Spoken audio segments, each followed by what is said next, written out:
Good morning everyone. This is second lecture of pharmacology and toxicology. Today's topic is route of administration of drugs. So starting with the topic, what are routes? Routes basically means the way by which we are going to give the medicine to the patient, means the way by which the medicine would enter the body of the patient for showing its action. Okay, so route of administration of drugs are of two types, or of basically two types, that are enteral route and parenteral route. Enteral route, what the word enteral means, it is enteral means related to the intestines. So enteral route basically means when a drug has to reach the intestine first, and from there it has to be absorbed to the systemic circulation. Okay, so enteral route means it is related to the intestine. Over here the drug crosses stomach and then it reaches to intestine, from where it gets absorbed and then it gets distributed to the compartments via systematic circulation. Okay, systemic circulation. And second word is parenteral route. So what is parenteral means? See, enteral you know already, it is related to the intestines, but the word per means not means not enteral.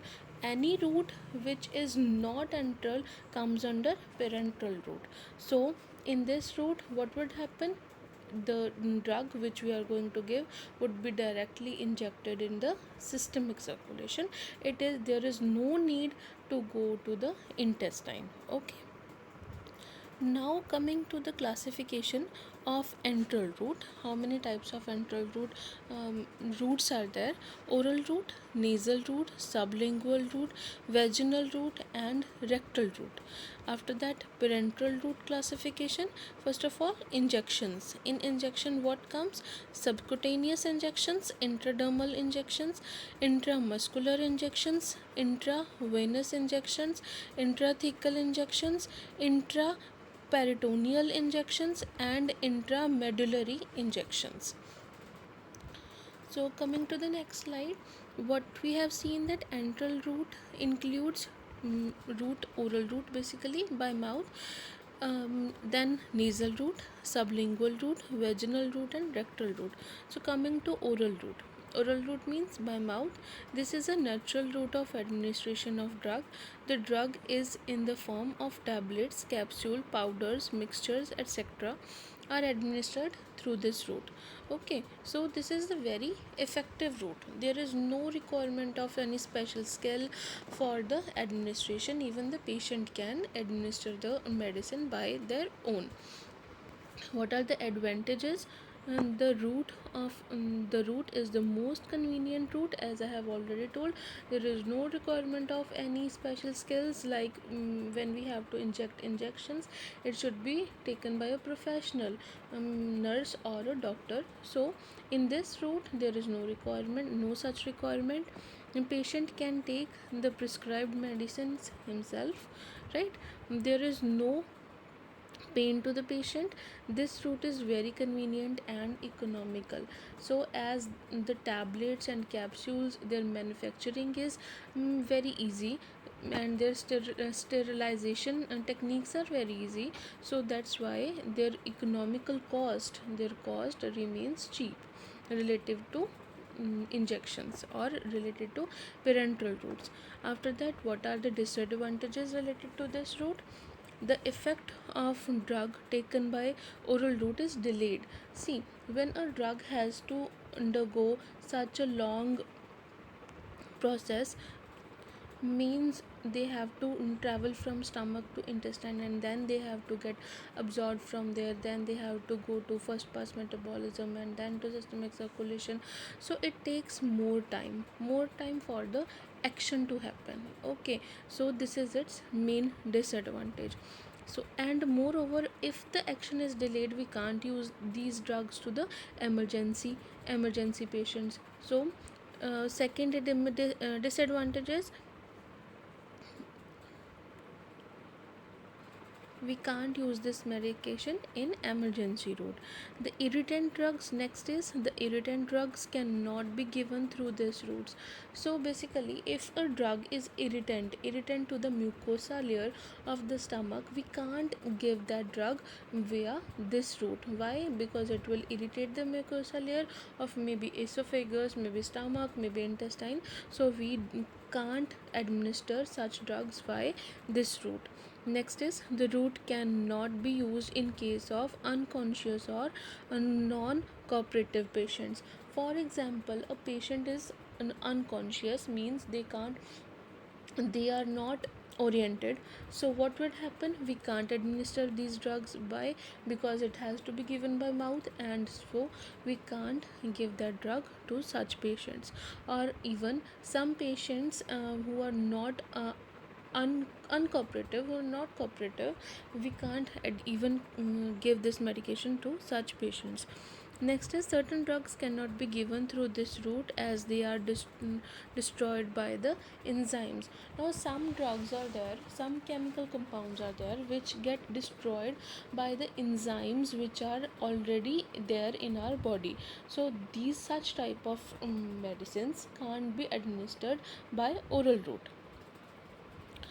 After that, some more points related to this oral route. Care should be taken that sufficient quantity of water should be given to patient with drug to prevent sticking of drug in esophagus. So what's the first point? That there should be plenty of water should be given with these type of drugs, so they can't stick to the esophagus, and to decrease irritant effect of the medicine taken.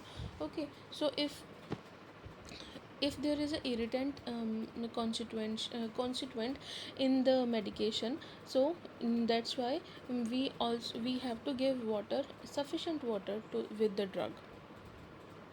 Next is the patient has difficulty in swallowing medication should be given in liquid form as suspension or mixture.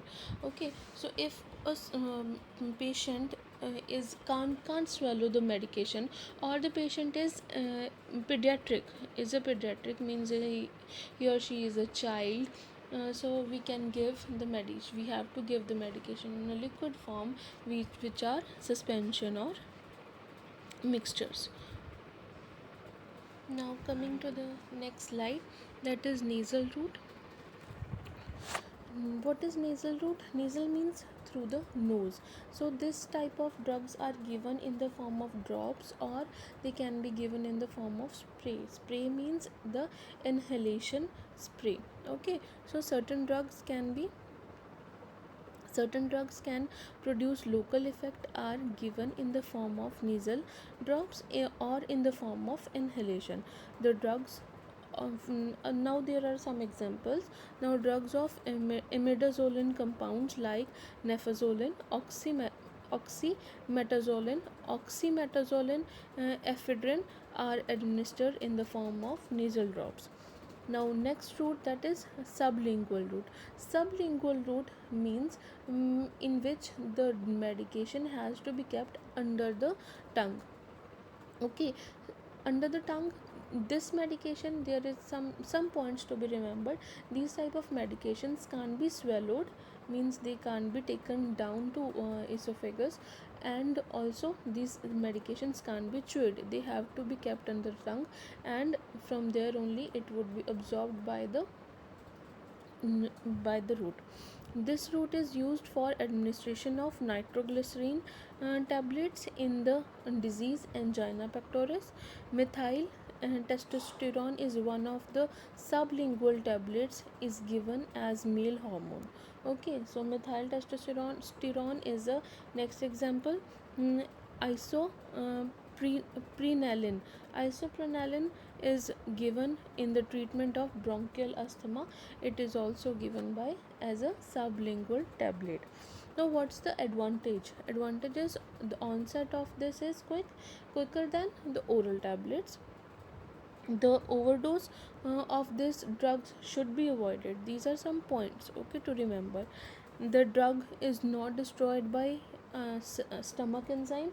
As the medication is not going into stomach, it is only kept under under the tongue. So the enzymes which are acting in the stomach, on the medication, they are avoided. So metabolic destruction in the liver is also avoided. Okay, the medication are not allowed to swallow or chew. The tablet is kept below tongue.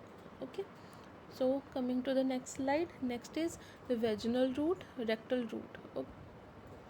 So coming to the vaginal route, this route is also also used to produce local or systemic effect.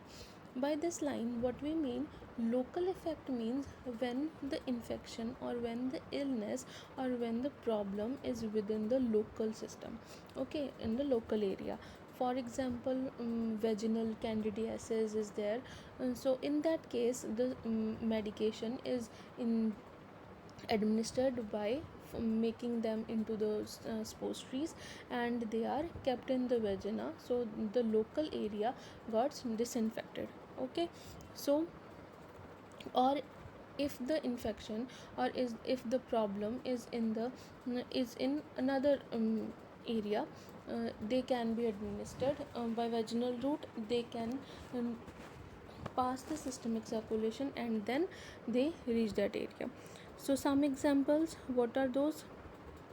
Clotrimazole vaginal spores trees are used in the case of vulvo-vaginal candidiasis. Other medications like meconazole, ketoconazole, etc. are also administered by this route. Next is rectal route. The drug through this route is in the form of spores tree or enema, are given to produce local or systemic effect. For example, glucose paraldehyde can be administered through this route. Chlorpromazine spores trees are given for vomiting control. Spores trees are medication incorporated in waxy base which melts at body temperature. The medicated spores trees are stored in refrigerator. So I have already told that what are spores trees. They are a waxy type of dosage form in which they are the medication is incorporated in the wax and they are injected directly into the body cavities, such as vagina or rectal or even the ear cones. After that, more examples of that, indomethacin spores trees are administered for rheumatoid arthritis. Aminophylline spores trees are bronchial for bronchial asthma. Enema is a liquid preparation introduced in the colon. Evacuation enema is used for uh, purgation effect. Retention enema is meant for administration of drugs for systemic as well as for local use. Example, cortisone is given through this route in ulcerative colitis. So now we have seen that these poultries can be used locally and as well as systematically, means when the illness is far away. So advantages, what are the advantages of this route? Irritation of gastric mucosa is avoided by this route. Irritation, whatever irritation we get, that is avoided. The route which are destroyed, the drugs which are destroyed by gastric enzymes can be administered by this route. Okay, the medicines which are destroyed during first pass through liver can be administered through this route. The route is successful in terminal sick patients. Coming to the next slide, now we start with the second type of route, that is parenteral route. Now coming with this, as I have already told you what is parenteral, which is not enteral. Not enteral means they are not related to the intestine. So the drug is introduced in the body with the help of syringe and needle to produce certain psychological effects. Okay, so coming to the parenteral route, starting with the types of injections we used over there. So subcutaneous. First of all, what is subcutaneous? An injection is made by inserting a hypodermic needle through the layer of the skin into areolar tissue. When when the medication is injected directly into areolar tissue, that type of injection is known as subcutaneous injection. Next is intradermal. The drug in small quantity is introduced in the upper layer of the skin, which help with the help of a needle or syringe. By this route test, dose of penicillin is administered, ECG and smallpox vaccine are administered by this route. Okay, so next is intramuscular. The needle is introduced deeply in the deltoid muscles and gluteal muscles. The injected medicine reach in the blood circulation and produces effects. The action of the medicine administered is quick than oral route if proper care is not used. There is danger of nerve injury. Total or maximum 110 ml volume of drug can be administered by this route. So basically, whenever deltoid muscles and gluteal muscles are involved, okay, so that route would be known as intramuscular. But there is a disadvantage, that there is always a danger of muscle injury, okay, or tissue injury. So there is need of special skilled person to administer such type of route. Okay, next is intravenous. The drug is administered with the help of syringe and needle directly into the venous blood. Care must be taken that if excess dose is administered, the toxic effect can cut. The drug introduced through this route cannot be taken back. There is a danger of infection being introduced into the patient. So, the drugs introduced through this route cannot be taken back. There is a danger of infection being introduced into the blood if the syringe, needle and hands of the person are not sterile. So as we have seen that in these all routes there are some disadvantages, and special skilled personnel is required to administer such medications. Okay, in this route, in intravenous route is when directly the medication is injected into the systemic circulation.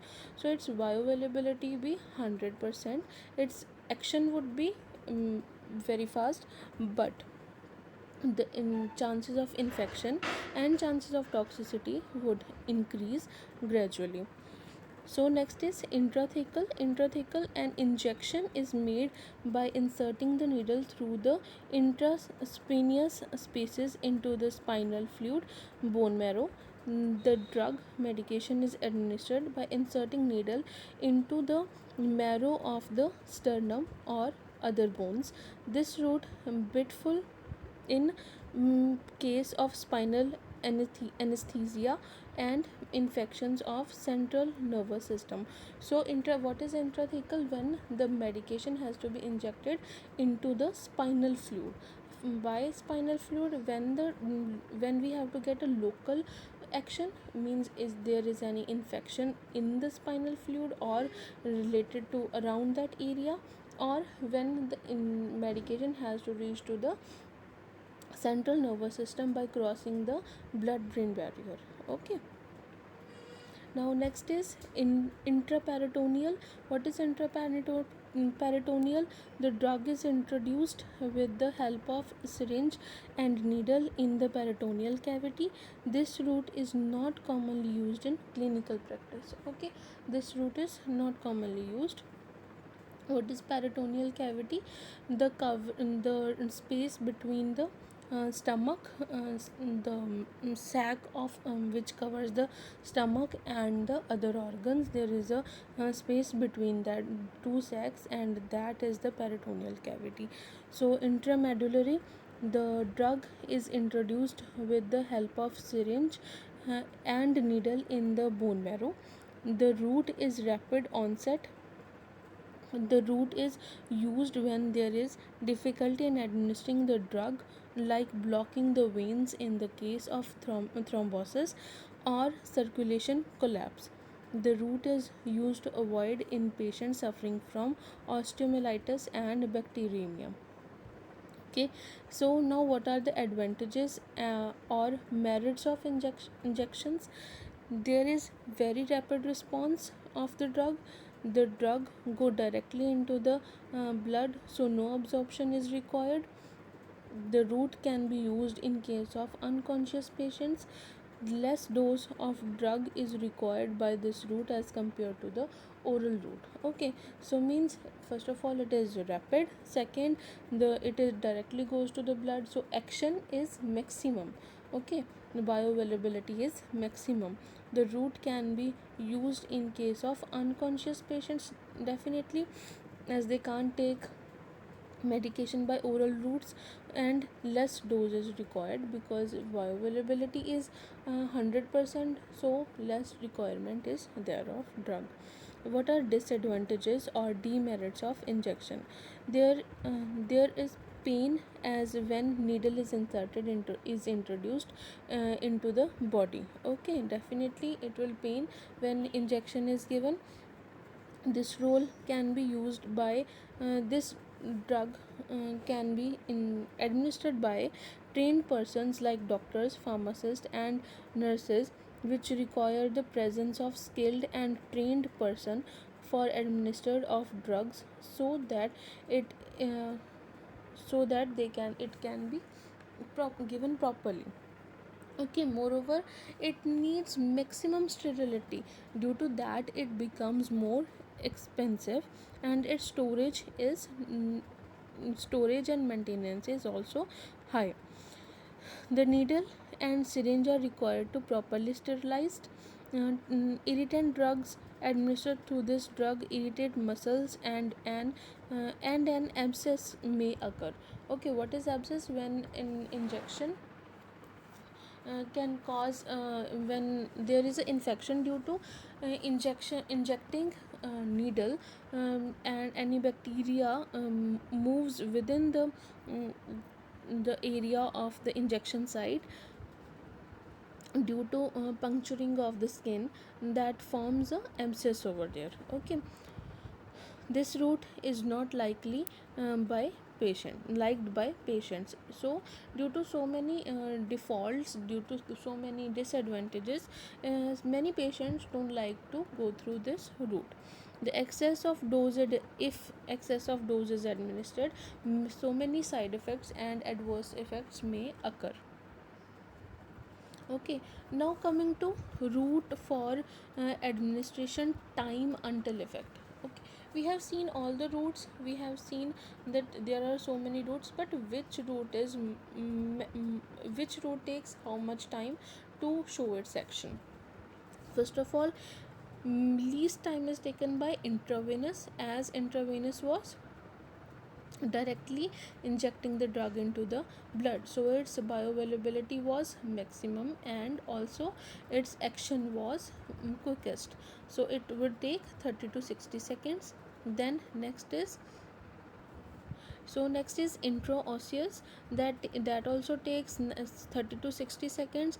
Next is endothecal endotracheal, that takes 2 to 3 minutes. Then next is inhalation, 2 to 3 minutes. Sublingual, 3 to 5 minutes. Intramuscular, 10 to 20 minutes. Subcutaneous, 15 to 30 minutes. Rectal, it takes 5 to 30 minutes. Ingestion, it takes 30 to 90 minutes. Ingestion means by the oral routes. Then transdermal or topical, it takes variable depending upon the nature of the medication and upon the skin type. Okay, by this we have completed our second lecture, that is root of administration. And thank you guys.